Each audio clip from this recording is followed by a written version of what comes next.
अस्सलामुअलैकुम। उम्मीद है आप सब खैरियत से होंगे। आज का जो हमारा टॉपिक है वो है साइंटिफिक नोटेशन या स्टैंडर्ड फॉर्म। चलो डेफिनेशन देखते हैं। The scientific method by which a very large or very small number can be written in terms of power of 10। तो साइंटिफिक नोटेशन क्या है? ये वो प्रोसेस या वो साइंटिफिक तरीका है जिसके ज़रिए हम एक बहुत बड़े नंबर को या एक बहुत छोटे नंबर को इन टर्म्स ऑफ पावर ऑफ 10 लिख सकते हैं। अच्छा, तो एग्जांपल देख लेते हैं। Distance of moon from the earth कितना है? ये हमारे पास इतना है, इसकी वैल्यू है 38 करोड़ एंड 40 लैक्स मीटर। ठीक है, तो ये मून और अर्थ के बीच में डिस्टेंस है। अगर इसे आप देख लेते हो एक बहुत बड़ा नंबर है, तो अगर साइंटिफिक नोटेशन में हम इसे लिख के तो हम सिंपल आसानी से इस तरह लिख सकते हैं। ठीक है, तो ये एक बहुत बड़ा नंबर है, हमने साइंटिफिक नोटेशन में इसे इस तरह आसानी से लिखा। चलो दूसरा एग्जांपल देख लेते हैं। डायमीटर ऑफ एटॉमिक न्यूक्लियस कितना है? वो हमारे पास इतना है। ये एक बहुत बड़ा नंबर है। जो एटम है उसका डायमीटर इतना है। इसको अगर हम लिखेंगे ऑर्डिनरी फॉर्म में, ठीक है, तो ये एक बहुत बड़ा नंबर है, तो हम इसके बजाय ये वाला लिख सकते हैं। इसे हम साइंटिफिक नोटेशन में लिख सकते हैं। ठीक है। अच्छा, अब क्वेश्चन अराइज होता है कि साइंटिफिक नोटेशन हम क्यों यूज़ करते हैं। तो देख ले आप, there are 3 main reasons that we use scientific notation instead of writing numbers in an ordinary form. तो अगर हम ऑर्डिनरी फॉर्म में नंबर्स लिखते हैं तो 3 मेन कॉजेज़ है जिसकी वजह से हम फिर ऑर्डिनरी फॉर्म में नंबर्स नहीं लिखते, फिर हम साइंटिफिक नोटेशन यूज़ करते हैं। तो वो 3 कॉजेज़ क्या है? तो सबसे पहले उसमें आता है टाइम कंज्यूमिंग। अगर हम कोई भी नंबर ऑर्डिनरी फॉर्म में लिखते हैं तो वो हमारे पास क्या होता है? वो टाइम कंज्यूमिंग होता है। तो आप इस एग्जांपल को देख ले, इससे आपको क्लियर हो जाएगा। मास ऑफ मून क्या है? मतलब मून की जो मास है वो कितनी है? वो इतने है। ये एक बहुत बड़ा नंबर है। अगर हम ये नंबर लिखते हैं तो इससे हमारा बहुत टाइम ज़ाया हो जाएगा। इससे हमारा टाइम बहुत ज़्यादा वेस्ट होता है क्योंकि ये बहुत बड़ा नंबर है। ठीक है। दूसरी कॉज क्या हो सकती है? ऑर्डिनरी फॉर्म में अगर हम नंबर लिखते हैं तो वो स्पेस कंज्यूमिंग होता है। ठीक है, उसमें बहुत ज़्यादा स्पेस लगता है।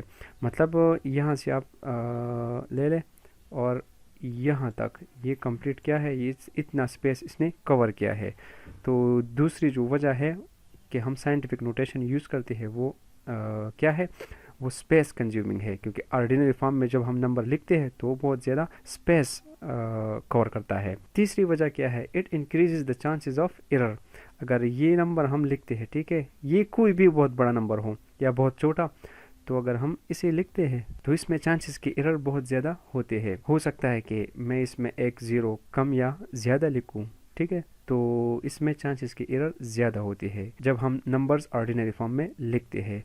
तो ये 3 कॉजेज़ थी जिसकी वजह से हम फिर साइंटिफिक नोटेशन यूज़ करते हैं, क्योंकि इस नंबर के बजाय मैं सिंपल ये इस तरह लिख सकता हूँ। ठीक है, क्योंकि ये क्या है? ये साइंटिफिक नोटेशन में हमने लिखा है और ये ऑर्डिनरी फॉर्म है। तो अब आप सोचोगे कि चलो ये तो समझ आ गया कि हम साइंटिफिक नोटेशन क्यों यूज़ करते हैं, लेकिन इसका तरीका तो बताओ किस तरह हम यूज़ करते हैं इसे।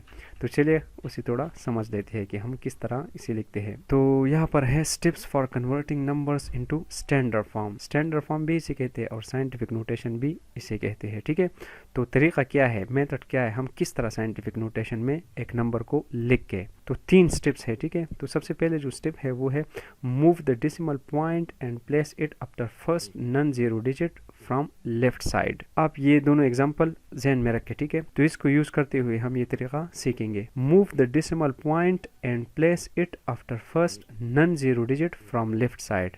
आपने क्या करना है? सिंपल, अगर ये हमारे पास नंबर है, ठीक है, यहाँ तक नंबर है, ये 0.0 हम मैंने आपको समझाने के लिए लगाया है, ये एक्चुअल में हम नहीं लिखते इसमें। तो आपने क्या करना है? आपने डेसिमल पॉइंट को फर्स्ट नॉन जीरो डिजिट तक लेके जाना है। तो सिंपल, यहाँ तक तो डेसिमल पॉइंट नहीं था, तो मैंने क्या किया? मैंने यहाँ पर डेसिमल पॉइंट लगाया और उसके बाद 0 लगाया। अब हमें पता है कि डेसिमल पॉइंट किधर है, यहाँ पर है। तो ये डेसिमल पॉइंट आपने कहाँ लेके जाना है? यहाँ पर देख ले, move the decimal point and place it after first non zero digit. तो ये सारे 0 डिजिट्स है।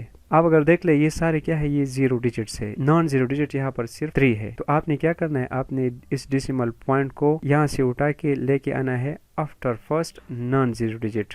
तो लेफ्ट साइड से हम शुरू करेंगे। ठीक है, तो ये यहाँ प्लेस करेंगे हम पॉइंट को हमने यहाँ से लिया और यहाँ पर पुट किया, 3 के बाद पुट किया, क्योंकि ये लेफ्ट साइड से फर्स्ट नॉन ज़ीरो डिजिट है, ठीक है, इसके बाद हमने लगाया। अच्छा, फिर हमने क्या करना है, फिर हमने सिंपल अगर हर एक नंबर हम साइंटिफिक नोटेशन में कन्वर्ट कर रहे हैं तो हमने वो नंबर लिखने हैं जो नंबर हमने पॉइंट से पहले लगाया है, ठीक है। तो यहाँ पर वो नंबर हम लिखेंगे, फिर मल्टीप्लिकेशन का साइन लगाएंगे, फिर 10 लगाएंगे, ये हर एक के साथ, ठीक है, क्योंकि डेफिनेशन में हमने कहा था कि हम साइंटिफिक नोटेशन किस तरह लिखते हैं, इन टर्म्स ऑफ पावर ऑफ 10, ठीक है, कि 10 लगाना है और उसकी 10 के ऊपर एक पावर या कोई भी एक्सपोनेंट हो सकता है। तो ये मस्ट होंगे, ये मल्टीप्लिकेशन और ये 10 का साइन और इसके ऊपर जो भी पावर हो वो हम मस्ट लगाएंगे। तो यहाँ पर हमारे पास क्या आया, नंबर ये था टोटल। तो हमने पॉइंट यहाँ से उठा लिया, यहाँ पर पुट किया, तो सिंपल क्या किया, ये 3 मैंने लगा दिया, क्योंकि 3 के बाद यहाँ पर हमारे पास 3 है, मल्टीप्लिकेशन का साइन लगाया और फिर 10 लगा दिया। तो अब ये पावर कहाँ से आ गया, ये वाला पावर कहाँ से आ गया। अच्छा, आप देख ले कितने जीरोज हमने क्रॉस किए हैं, यहाँ पर वो काउंट करने हैं। मतलब एक पॉइंट जहाँ से हमने पिक किया था और जहाँ पर पुट किया था, तो इसके बीच में हमने कितने नंबर्स क्रॉस किए, तो आप उसे काउंट कर ले। तो मैं यहाँ पर काउंट कर लेता हूँ, 1 2 3 4 5 6 7 और ये 8। तो 8 नंबर हमने पॉइंट क्रॉस किया था, ठीक है। तो सिंपल मैं ये पावर यहाँ पर 8 लगा दूंगा। अब अगर दूसरे एग्जांपल को आप देख ले, तो ये हमारे पास कंप्लीट नंबर है, ठीक है, पॉइंट किधर है, पॉइंट इधर है। तो फिर वही स्टेप, पहले वाला स्टेप यूज़ करना है कि डेसिमल पॉइंट को मूव करना है और कहाँ पर प्लेस करना है, after first non zero digit. तो ये सारे ज़ीरो डिजिट्स है, ओनली ये 1 जो है ये नॉन ज़ीरो डिजिट है, तो उसके बाद लगाना है, ठीक है, उसके बाद लगाना है पॉइंट। तो यहाँ पर अगर मैं पॉइंट लगा दूंगा तो मैंने कितने नंबर्स क्रॉस किए ये आपने काउंट करने हैं।